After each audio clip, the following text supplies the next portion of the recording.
Welcome back, friends of G&K.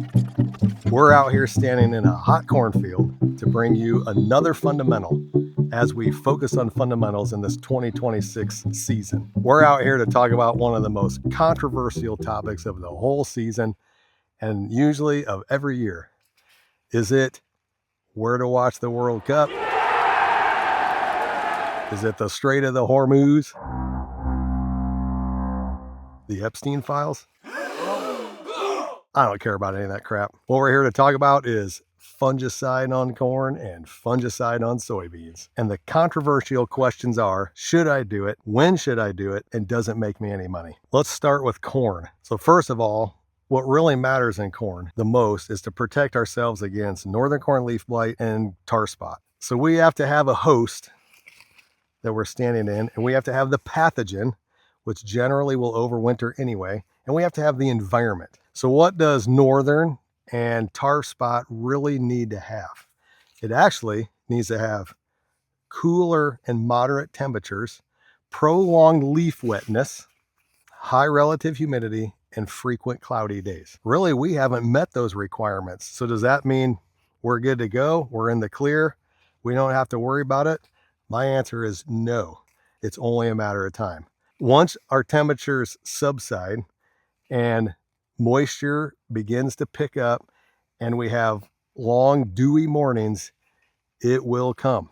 The best thing for tar spot and northern for that matter is to stay ahead of the game, meaning don't let it get a foothold. The old scout and find it approach and then I'm going to go spray is too late. It's like getting the flu and then you go get the flu shot to prevent the flu. It's the inoculum is already in the system and the process has started. It's too late. We got to stay ahead of the game. Fungicide on corn for us and in our trial work for years and years and years has been a very positive ROI. We're big supporters of fungicide in corn. Now, that positive ROI comes from a specific and important timing. So the controversy revolves around when should I spray? Do I spray at brown silk? Do I spray when the tassels are out? Do I spray before the tassels are out? What is the appropriate time? This field is a perfect example. We have variability in heights, variability in how tassels are emerging, and variability in crop growth stage, all going back to weather conditions we experienced as the season went on, which almost everybody has some level of that. But what matters to us in terms of timing is to wait until all the tassels are out, give it 3 days to pollinate, and then start your fungicide applications. And you generally have a 7-day or more window to get that done in a prime time fashion. The best return is to spray in the R1 growth stage, which is when the plant is silking. If you wait till the R3, R4 stage, which is the milk dough stage, when your silk is nearly brown, crispy brown, that is on the back end and that's too late. That doesn't mean it won't pay, but your maximum value is before we get to that point. Another controversial viewpoint is, will one application be enough?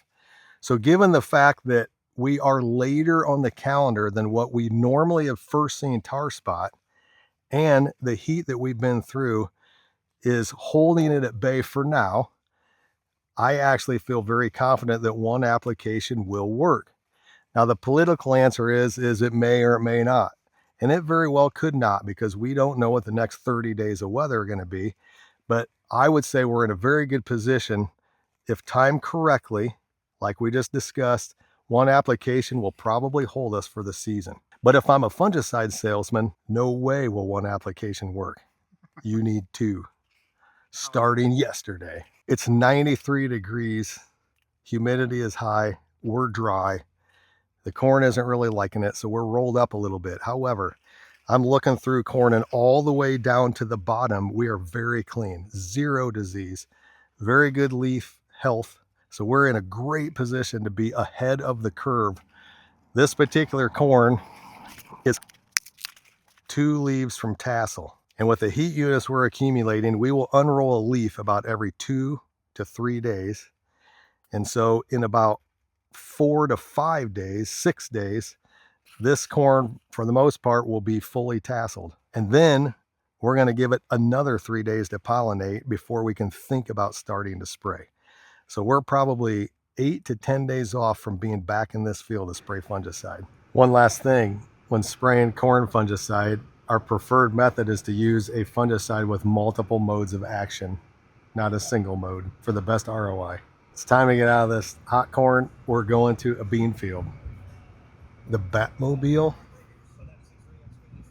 While soybeans don't generate the kind of yield response and returns that we see in corn, it does still have a place, and that place is generally in your best beans. So fungicide on soybeans will not make 50 bushel beans 70 bushel beans, but it will make potentially 60 bushel beans 65 or 70 bushel beans 75.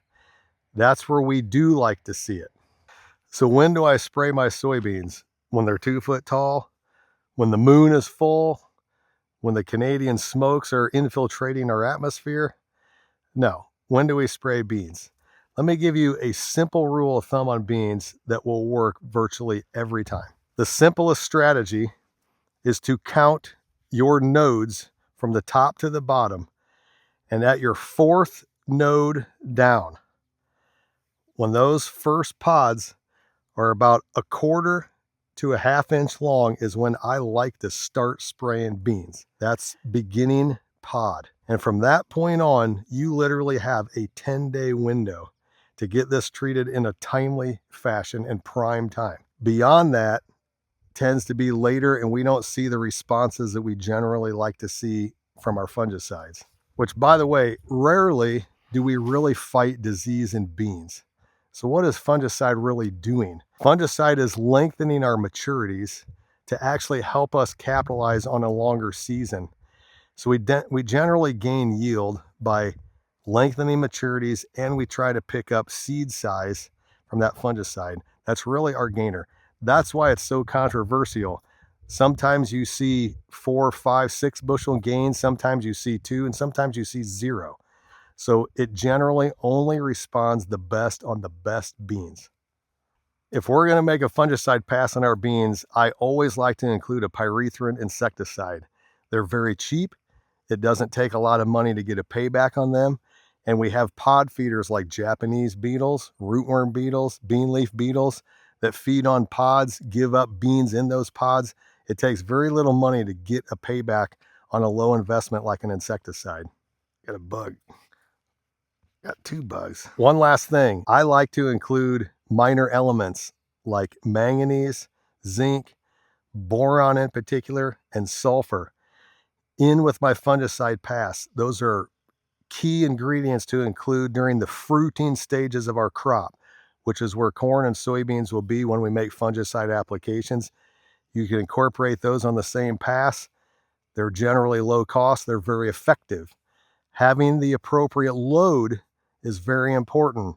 A lot of these 1 quart rate products are not enough. It's like taking 1 Advil when you need 3. So running the correct loads of micros is very important. Otherwise, I would not waste my time and money. Let me end with 3 basic principles that are easy to remember and can pay off big.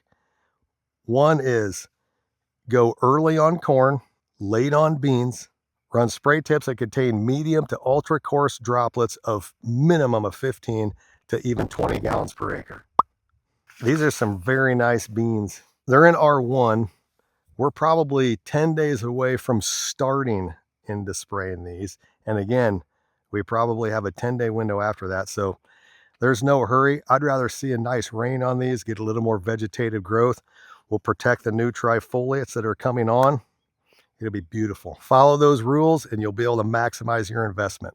It's pretty simple. It's very fundamental. As always, contact our team with any questions. We're here to help. Hopefully this answers some of these controversial questions that we seem to get year in and year out. Thanks for tuning into this video. Make sure you hit the like and subscribe button, and I hope to see you in the next one.